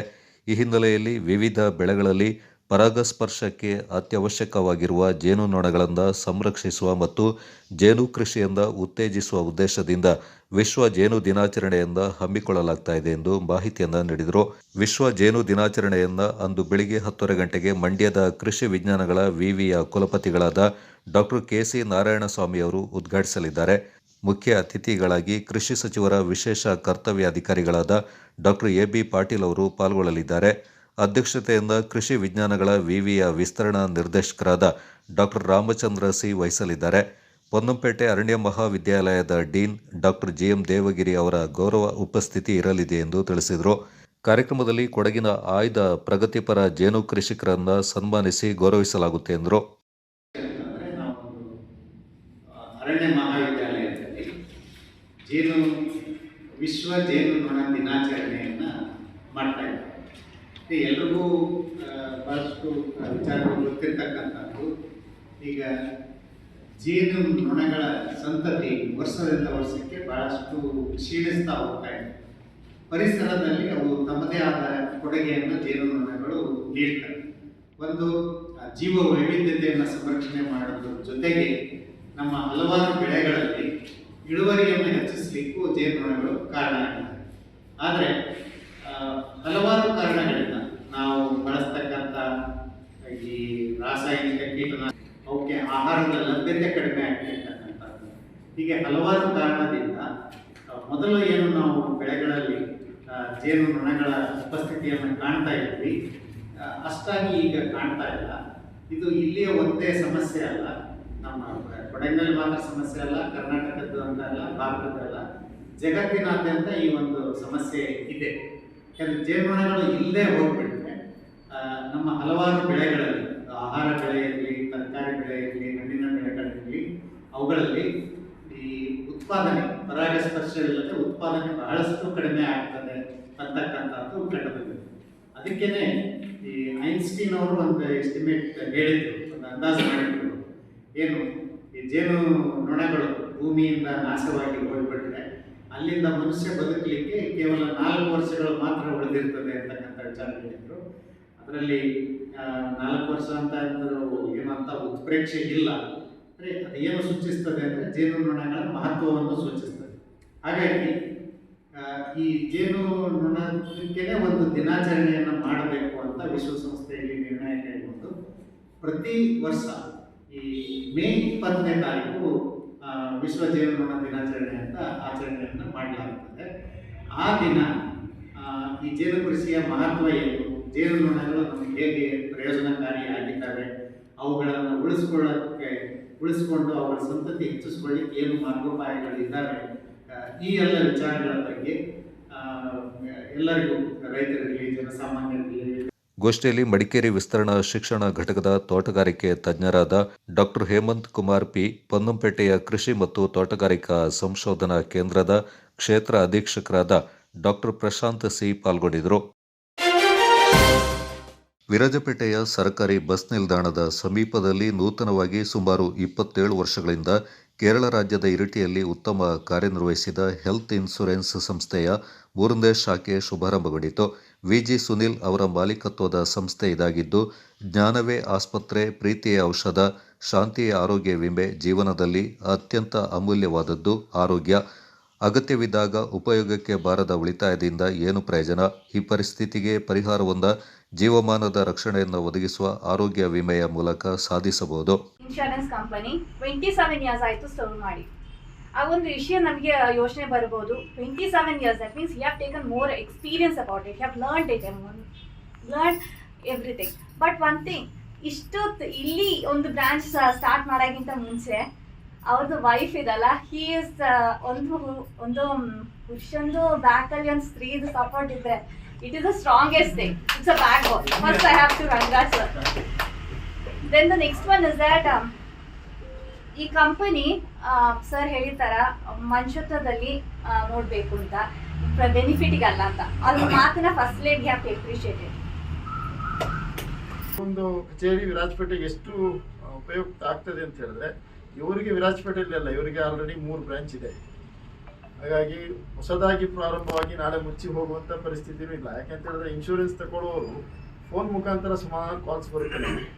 ನಾವು ಟಾಟಾದಿಂದ ಮಾತಾಡ್ತಾ ಇದ್ದೀವಿ, ನಾವು ಸ್ಟಾರಿಂದ ಮಾತಾಡ್ತಾ ಇದ್ದೀವಿ, ದುಡ್ಡು ಹಾಕಿದ್ರೆ ಪಾಲಿಸಿ ಬರುತ್ತೆ. ಆದರೆ ಆ ಪಾಲಿಸಿಯಲ್ಲಿ ಸರ್ವಿಸ್ ಕ್ಲೈಮ್ ಸಿಗೋದಿಲ್ಲ. ಕ್ಲೈಮ್ ಸಿಗೋದು ಇದು ಭಾಳ ಇಂಪಾರ್ಟೆಂಟ್. ಇವರ ಕಚೇರಿಯಿಂದ ನಮ್ಗೆ ಏನು ಲಾಭ ಅಂತ ಹೇಳಿದ್ರೆ, ಈಗ ನಮ್ಮ ವಿರಾಜಪೇಟೆ ನಗರದಲ್ಲಿ ಯಾರಿಗಾದ್ರೂ ಒಬ್ಬರಿಗೆ ಏನಾದರೂ ಅನಾರೋಗ್ಯ ಆದರೆ ಅವರು ಖುದ್ದಾಗಿ ಹಾಸ್ಪಿಟಲ್ ಹೋಗೋಕ್ಕಿಂತ ಮುಂಚೆ ಇವರಿಗೆ ಇನ್ಫಾರ್ಮ್ ಮಾಡಿ ಹೋದರೆ, ಇವರು ಆಲ್ರೆಡಿ ಆ ಇನ್ಶೂರೆನ್ಸ್ ಕಂಪನಿಯಲ್ಲಿ ಇಂಥ ಪೇಷಂಟ್ ಇಂಥ ದಿನ ಬರ್ತಾ ಇದ್ದಾರೆ, ಕ್ಲೈಮ್ಗೆ ರೆಡಿ ಇಡಿ ಅಂತ ಹೇಳ್ತಾರೆ. ಬಿಲ್ಲನ್ನು ಅಲ್ಲೇ ಕಟ್ಟಿ ಬರುವಂಥದ್ದಲ್ಲ, ಇವರೇ ಇನ್ಶೂರೆನ್ಸ್ ಕಂಪನಿಯವರು ಅಲ್ಲಿ ಪೇ ಮಾಡುವಂಥ ಒಂದು ಮಧ್ಯಸ್ಥಿಕೆದಾರರಾಗಿ ಇವರು ಇರ್ತಾರೆ. ಒಂದು ವಿಷಯ, ನನ್ನೊಂದು ಸಲಹೆ ಕೊಡ್ತೀನಿ, ದಯವಿಟ್ಟು ಇವತ್ತಿನ ದಿನ ಬಡವರಿಗೆ ಅಂತೇಳಿ ತುಂಬ ಸರ್ಕಾರಿ ಹಾಸ್ಪಿಟಲ್ಗಳಲ್ಲಿ, ಇವತ್ತಿನ ಸರ್ಕಾರಿ ಹಾಸ್ಪಿಟಲ್ ತುಂಬ ಸೌಲಭ್ಯಗಳಿದೆ. ಅದರಲ್ಲಿ ಅವರಿಗೆ ತುಂಬ ಸ್ಕೀಮ್ ಬೆನಿಫಿಟ್ಸ್ ಇದೆ, ಅದನ್ನು ತಗೊಳ್ಳುವಂಥ ಅವಕಾಶ ಇದೆ. ಅದನ್ನ ಹೇಗೆ ಉಪಯೋಗಿಸ್ಬೇಕು ಅಂತ ಅವರು ಅದನ್ನ ಅರ್ಥ ಮಾಡ್ಕೊಳ್ಬೇಕು. ತುಂಬ ಕಷ್ಟ ಆಗ್ತಿರೋದು ಮಧ್ಯಮ ವರ್ಗದವರಿಗೆ. ಅಲ್ಲಿ ಆಸ್ಪತ್ರೆಗೆ ಹೋಗುವಾಗ 5 ಲಕ್ಷ 10 ಲಕ್ಷ ಬಿಲ್ ಹೇಳ್ತಾರೆ. ಇದು ಈ ಹೆಲ್ತ್ ಇನ್ಶೂರೆನ್ಸ್ ಅನ್ನೋದು ಒಂದು ಆರೋಗ್ಯ ರಕ್ಷಣೆ ಅಲ್ಲ, ಅದು ಅವ್ರ ಕೈಯಲ್ಲಿರೋ ಹಣದ ಸೇವಿಂಗ್ಸ್ ರಕ್ಷಣೆ ಅಂತ ಹೇಳ್ತೀವಿ. ಅದನ್ನ ಹೆಲ್ತ್ ಪ್ರಾಬ್ಲಮ್ ಆದ ಸಮಸ್ಯೆ ಬರುವಾಗ ಈ ಜೀವನದಲ್ಲಿ ಕಷ್ಟಪಟ್ಟು ಉಳಿಸಿದ ಹಣವನ್ನೆಲ್ಲ ಅಲ್ಲಿಗೆ ಚೆಲ್ಲಬೇಕಾಗ್ತದೆ. ಅದಕ್ಕಿಂತ ನಾನೊಂದು ಸಲಹೆ ಕೊಡ್ತೀನಿ ನಿಮ್ಗೆಲ್ಲರಿಗೂ, ದಯವಿಟ್ಟು ಇವತ್ತು ಒಂದು ಕೂಲಿ ಕೆಲಸ ಮಾಡೋವರಿಗೂ ಒಂದು 500 ರೂಪಾಯಿ ಅಷ್ಟು 600 ರೂಪಾಯಿ ಅಷ್ಟು ಒಂದು ಸಂಬಳ ಬರುತ್ತೆ. ಅದನ್ನ ಒಂದು ದಿನಕ್ಕೆ ಒಂದು 50 ರೂಪಾಯಿ ಉಳಿಸ್ಬಿಟ್ಟು ಅದನ್ನ ಒಂದು ನೀವು ಮಿನಿಮಮ್ ಒಂದು 5 ಲಕ್ಷ ರೂಪಾಯಿ ಅಷ್ಟು ಇನ್ಶೂರೆನ್ಸ್ ಮಾಡ್ಕೊಳ್ಳಿ. ಅದು ಮಾಡಿದ್ರೆ ಕಷ್ಟದ ಸಮಯದಲ್ಲಿ ತುಂಬಾ ಉಪಯೋಗ ಆಗುತ್ತೆ. ಇದೊಂದು ಇವರ ಒಂದು ವ್ಯಾಪಾರ ಅಥವಾ ಇವರ ಕೆಲಸ, ಅದರ ಜೊತೆಗೆ ಒಂದು ಸಾಮಾಜಿಕ ಸೇವೆ ಸಹ ಇದರಲ್ಲಿ ಬರುತ್ತೆ ಅನ್ನುವಂತಹ ಒಂದು ಸಂದೇಶ. ಮನುಷ್ಯನು ಪ್ರತ್ಯೇಕವಾಗಿ ಅವನ ಜೀವನದಲ್ಲಿ ಅವನು ಬಹಳ ಸೂಕ್ಷ್ಮತೆಯಿಂದ ಇರಬೇಕಾದಂತಹ ಒಂದು ವಿಷಯ ಆರೋಗ್ಯ ಅನ್ನುವಂಥದ್ದು. ನಮಗೆ ಹಣ ಯಾವಾಗ ಬೇಕಾದರೂ ಮಾಡಬಹುದು, ಆದರೆ ಆರೋಗ್ಯ ಅದು ನಷ್ಟ ಹೊಂದಿದ್ರೆ ನಮ್ಮಲ್ಲಿ ಏನು ಇದ್ರೂ ಸಹ ಕಾರ್ಯ ಇರಲ್ಲ ಅನ್ನುವಂತಹದ್ದು. ಮನುಷ್ಯ ವಂಚಿತನಾಗುವಂತಹ 2 ವಿಷಯ, ಅದು ಒಂದು ಬಿಡು ಸಮಯ, ಫ್ರೀ ಟೈಮ್ಸ್ ಅನ್ನೋದು, ಮತ್ತೊಂದು ಆರೋಗ್ಯ. ಈ 2 ವಿಷಯದಲ್ಲಿ ಮನುಷ್ಯನು ವಂಚಿತನಾಗ್ತಾ ಬರ್ತಾ ಇದ್ದಾನೆ. ಅಂದ್ರೆ ಆರೋಗ್ಯ ಇರುವಂತಹ ಸಮಯದಲ್ಲಿ ಅವನಿಗೆ ಮಾಡಬೇಕಾದಂತಹ ಕಾರ್ಯ ಅವನು ಮಾಡುವುದಿಲ್ಲ. ಬಿಡುವಿರೋ ಸಮಯದಲ್ಲಿ ಅವನು ಅದನ್ನು ಬೇಕಾದ ರೀತಿಯಲ್ಲಿ ಉಪಯೋಗಿಸ್ತಾ ಬರುವುದಿಲ್ಲ. ಇದರಿಂದ ಅವನು 2 ವಿಷಯದಲ್ಲಿ ಹಲವು ರೀತಿಯಲ್ಲಿ ವಂಚಿತನಾಗ್ತಾ ಬರ್ತಾ ಇದ್ದಾನೆ.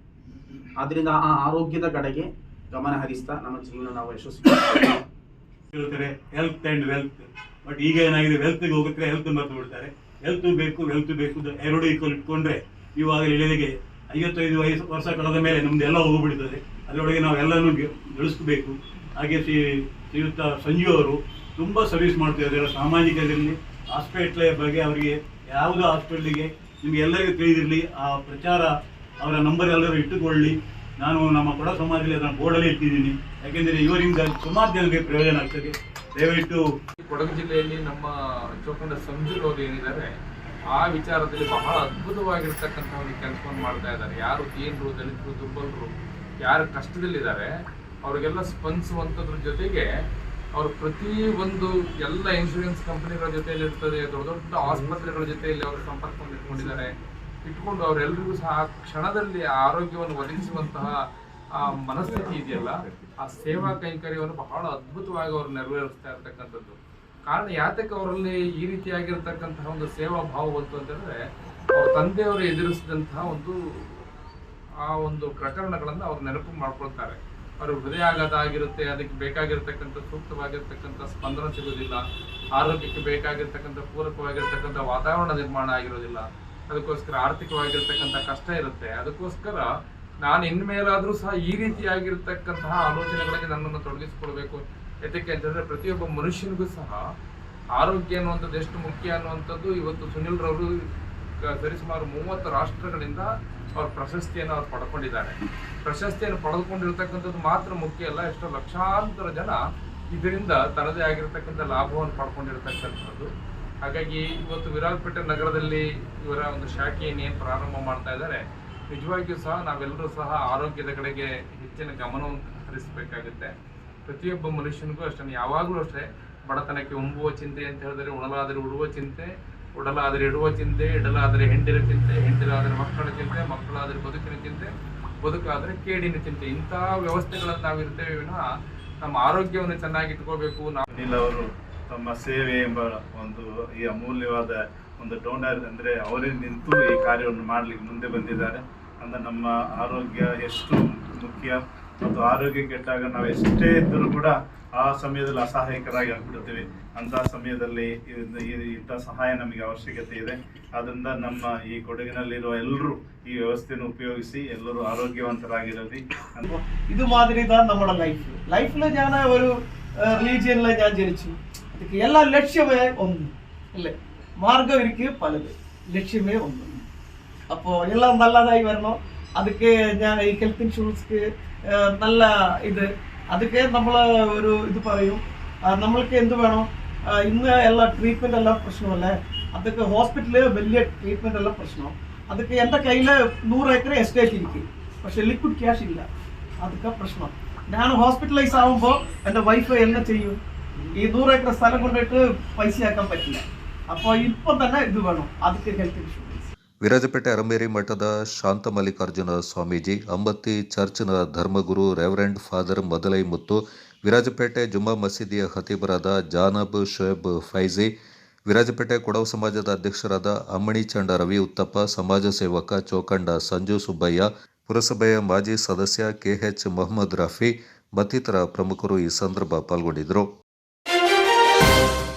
2025-26ನೇ ಸಾಲಿನ 10ನೇ ತರಗತಿ ಪರೀಕ್ಷೆಯಲ್ಲಿ 100% ಫಲಿತಾಂಶ ಗಳಿಸಿದ ಜಿಲ್ಲೆಯ ಪ್ರೌಢಶಾಲೆಗಳಿಗೆ ಕನ್ನಡ ಸಿರಿ ಸ್ನೇಹ ಬಳಗದ ಕೊಡಗು ಜಿಲ್ಲಾ ಘಟಕದ ವತಿಯಿಂದ ಸಾಧನಾ ಸಿರಿ ಪ್ರಶಸ್ತಿ ಪ್ರದಾನ ಸಮಾರಂಭ ಮೇ 22ರಂದು ಮಡಿಕೇರಿಯ ಗಾಂಧಿ ಭವನದಲ್ಲಿ ನಡೆಯಲಿದೆ. ನಗರದಲ್ಲಿ ಸುದ್ದಿಗೋಷ್ಠಿಯಲ್ಲಿ ಮಾಹಿತಿ ನೀಡಿದ ಕನ್ನಡ ಸಿರಿ ಸ್ನೇಹ ಬಳಗದ ಜಿಲ್ಲಾಧ್ಯಕ್ಷ ಲೋಕೇಶ್ ಸಾಗರ್ BS ಬೆಳಿಗ್ಗೆ 10 ಗಂಟೆಗೆ ತಮ್ಮ ಅಧ್ಯಕ್ಷತೆಯಲ್ಲಿ ನಡೆಯುವ ಕಾರ್ಯಕ್ರಮದ ಕುರಿತು ಮಾಹಿತಿಯನ್ನು ನೀಡಿದರು. ಮಡಿಕೇರಿ ಶಾಸಕ ಡಾಕ್ಟರ್ ಮಂತರಗೌಡ ಅವರು ಕಾರ್ಯಕ್ರಮ ಉದ್ಘಾಟಿಸಲಿದ್ದು, ಮುಖ್ಯಮಂತ್ರಿಗಳ ಕಾನೂನು ಸಲಹೆಗಾರರು ಹಾಗೂ ವಿರಾಜಪೇಟೆ ಶಾಸಕ AS ಪೊನ್ನಣ್ಣ ಅವರು ಮುಖ್ಯ ಅತಿಥಿಯಾಗಿ ಪಾಲ್ಗೊಳ್ಳಲಿದ್ದಾರೆ. ಶಿಕ್ಷಣ ಇಲಾಖೆಯ ನಿವೃತ್ತ ಉಪನಿರ್ದೇಶಕ ಪಿರಿಗ್ರಿನ್ S ಮಚಾಡ್ ಅವರು ಅಭಿನಂದನಾ ನುಡಿಯಾಡಲಿದ್ದಾರೆ. ರೋಟರಿ ಸಂಸ್ಥೆ ಕುಶಾಲನಗರದ ಸಹಾಯಕ ರಾಜ್ಯಪಾಲ MD ರಂಗಸ್ವಾಮಿ ಅವರು ಪ್ರಾಸ್ತಾವಿಕ ಮಾತುಗಳನ್ನಾಡಲಿದ್ದಾರೆ. ಅತಿಥಿಗಳಾಗಿ ಶಿಕ್ಷಣ ಇಲಾಖೆ ಉಪನಿರ್ದೇಶಕ ಬಸವರಾಜ್, ಡಯಟ್ ಸಂಸ್ಥೆಯ ಉಪನಿರ್ದೇಶಕ ರಾಮಚಂದ್ರ ರಾಜೆ ಅರಸ್, ಸಮಾಜ ಕಲ್ಯಾಣ ಇಲಾಖೆಯ ಉಪನಿರ್ದೇಶಕ ಶೇಖರ್, ಮಡಿಕೇರಿ ಕ್ಷೇತ್ರ ಶಿಕ್ಷಣಾಧಿಕಾರಿ ಮಹೇಶ್ RP, ಸೋಮರ್ಪೇಟೆ ಕ್ಷೇತ್ರ ಶಿಕ್ಷಣಾಧಿಕಾರಿ M ಕೃಷ್ಣಪ್ಪ, ವಿರಾಜಪೇಟೆ ಕ್ಷೇತ್ರ ಶಿಕ್ಷಣಾಧಿಕಾರಿ TJ ಆನಂದ, ಕರ್ನಾಟಕ ರಾಜ್ಯ ಪ್ರೌಢಶಾಲಾ ಶಿಕ್ಷಕರ ಸಂಘದ ಜಿಲ್ಲಾಧ್ಯಕ್ಷ HB ಕುಮಾರ್, ಮಡಿಕೇರಿ ತಾಲೂಕು ಅಧ್ಯಕ್ಷ PS ರವಿಕೃಷ್ಣ, ಸೋಮರ್ಪೇಟೆ ತಾಲೂಕು ಅಧ್ಯಕ್ಷ TR ರತ್ನಕುಮಾರ್, ವಿರಾಜಪೇಟೆ ತಾಲೂಕು ಅಧ್ಯಕ್ಷ D ಚಂದನ, ಮಡಿಕೇರಿ ಕನ್ನಡ ಸಾಹಿತ್ಯ ಪರಿಷತ್ನ ಮಾಜಿ ಅಧ್ಯಕ್ಷ ಕುಡೆಕಲ್ ಸಂತೋಷ್ ಮತ್ತಿತರ ಪ್ರಮುಖರು ಪಾಲ್ಗೊಳ್ಳಲಿದ್ದಾರೆಂದು ಮಾಹಿತಿಯನ್ನು ನೀಡಿದರು. ನಮ್ಮ ಬಳಗ ಕಳೆದ 14 ವರ್ಷಗಳ ಹಿಂದೆ ಕೊಡಗಿನಲ್ಲಿ ಬಹುಶಃ ಕನ್ನಡ ಮಾತೃಭಾಷಿಗಳು ಕೇವಲ 30% ಇದ್ರೂ ಕೂಡ ಕರ್ನಾಟಕ ರಾಜ್ಯದಲ್ಲಿ ನಾವು ಅಂಕಿಅಂಶ ತಗೊಂಡ್ರೆ ಕೊಡಗಿನಲ್ಲಿ ಕನ್ನಡ ಮಾತೃಭಾಷೆಗಳು 30% ಇದ್ರೂ ಕೂಡ ಕನ್ನಡಕ್ಕೆ ಗೌರವವನ್ನು ಕೊಡುವವರು 99% ಇದ್ದಾರೆ. ಅದನ್ನ ಹೆಮ್ಮೆಯಿಂದ ಹೇಳಿಕೊಳ್ಳಿಕ್ಕೆ ಇಷ್ಟಪಡ್ತೇನೆ. ಇದಕ್ಕೆ ಕೆಲವೊಂದು ಉದಾಹರಣೆ ಹೇಳಲಿಕ್ಕೆ ಇಷ್ಟಪಡ್ತೇನೆ. 14 ವರ್ಷಗಳ ಹಿಂದೆ ಕೊಡಗಿನಲ್ಲಿ SSLCನಲ್ಲಿ ಕನ್ನಡಕ್ಕೆ 125ಕ್ಕೆ 125 ಬರಲಿಕ್ಕೆ ಸಾಧ್ಯತೆ ಇರಲಿಲ್ಲ, ಸರ್ಕಾರ ಕೊಡ್ತಿರಲಿಲ್ಲ. ಆ ಸಂದರ್ಭದಲ್ಲಿ 110, 111ಕ್ಕೆ ಹೆಚ್ಚು ಕೊಡ್ತಾ ಇದ್ರು. ನಾವು ಹೀಗೆ ಚರ್ಚೆ ಮಾಡಿ ಒಂದು ಒಳ್ಳೆ ಯೋಜನೆ ಹಾಕೋಣ ಅಂತೇಳಿ ಕನ್ನಡದಲ್ಲಿ ಅತಿ ಹೆಚ್ಚು ಅಂಕ ತಗೊಂಡ್ರೆ ಅಪರಂಜ್ ಚಿನ್ನದ ನಾಣ್ಯ 2 ಗ್ರಾಮ್ ಚಿನ್ನದ ನಾಣ್ಯವನ್ನ ಘೋಷಣೆಯನ್ನು ಮಾಡಿ ಆ ಘೋಷಣೆ ಮಾಡಿದ್ದ ಒಂದು ಸಂದರ್ಭದಲ್ಲಿ ನಂಜರಾಯಪಟ್ಟಣ ಒಂದು ಗ್ರಾಮದ ಒಂದು ಮಲಯಾಳಿ ಮುಸ್ಲಿಂ ಹುಡುಗಿ, ಯೋಚನೆ ಮಾಡಿ, ಮಲಯಾಳಿ ನಾಲ್ಕೆ ಆಗಲೇ ಹೇಳಿದೆ ಕನ್ನಡಕ್ಕೆ ಹೆಚ್ಚು ಜನ ಗೌರವ ಕೊಟ್ಟಿದ್ದಾರೆ ಅಂತೇಳಿ, ಒಂದು ಮಲಯಾಳಿ ಮುಸ್ಲಿಂ ಹುಡುಗಿ ಚಿನ್ನದ ನಾಣ್ಯವನ್ನು ತಗೊಂಡು ಅದ ನಂತರ ಇದೇ ಅರಮೇರಿ ಸ್ವಾಮೀಜಿಯವರನ್ನ ದರ್ಶನ ಕೊಟ್ಟಿದ್ವಿ. ಅದ ನಂತರ ಅದನ್ನ ಹಾಗೆ ಮುಂದುವರಿಸಿ ದಟ್ಟ ಅಂತೇಳಿ ನಾ ಸೋಮೇಶ್ವರ್ ಇದ್ದಾರೆ, ನೀವೆಲ್ಲ ಗೊತ್ತಿರೋ, ಅವ್ರನ್ನ ಕರೆಸಿ ನಾವು ಇದೇ ವಿಧಾನಸಭಾ ಸಭಾಂಗಣದಲ್ಲಿ ಕರ್ಕೊಂಡು ಬಂದಿದ್ವಿ. ಗೋಷ್ಠಿಯಲ್ಲಿ ಸದಸ್ಯರಾದ M ಧನಂಜಯ, ನಾಗರಾಜ ಶೆಟ್ಟಿ ಹಾಗೂ ರಮೇಶ್ KS ಪಾಲ್ಗೊಂಡಿದ್ದರು. ಕೇರಳದಲ್ಲಿ UDF ದಾಖಲಿಸಿದ ಐತಿಹಾಸಿಕ ಜಯದ ಹಿನ್ನೆಲೆ ಕರ್ನಾಟಕ ಪ್ರದೇಶ್ ಕಾಂಗ್ರೆಸ್ ಸಮಿತಿ ಸದಸ್ಯ KA ಯಾಕೂಬ್ ಅವರು ಅಭಿನಂದನೆ ಸಲ್ಲಿಸಿದರು.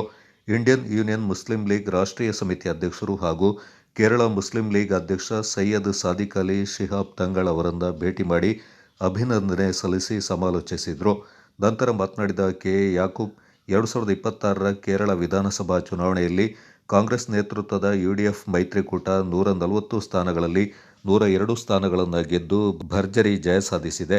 ಕೇರಳದ ಜನತೆ ಕಾಂಗ್ರೆಸ್ ಹಾಗೂ UDF ಮೈತ್ರಿಕೂಟದ ಮೇಲೆ ತೋರಿದ ವಿಶ್ವಾಸ ದೇಶದಾದ್ಯಂತ ಪ್ರಜಾಪ್ರಭುತ್ವ ಶಕ್ತಿಗಳಿಗೆ ಸ್ಫೂರ್ತಿದಾಯಕವಾಗಿದೆ ಎಂದರು. ಈ ಸಂದರ್ಭ ಕಾಂಗ್ರೆಸ್ ಯುವ ನಾಯಕ ಅಬ್ದುಲ್ ನೌಶಾದ್ ನಾಸಿರ್, ನೌಶಾದ್ ದುಬೈ, ಅಜಾನ್, ನಿಜಾಮ್, ಮೊಹಮ್ಮದ್ ಗುಂಡ್ಲಪೇಟೆ ಪಾಲ್ಗೊಂಡಿದ್ದರು.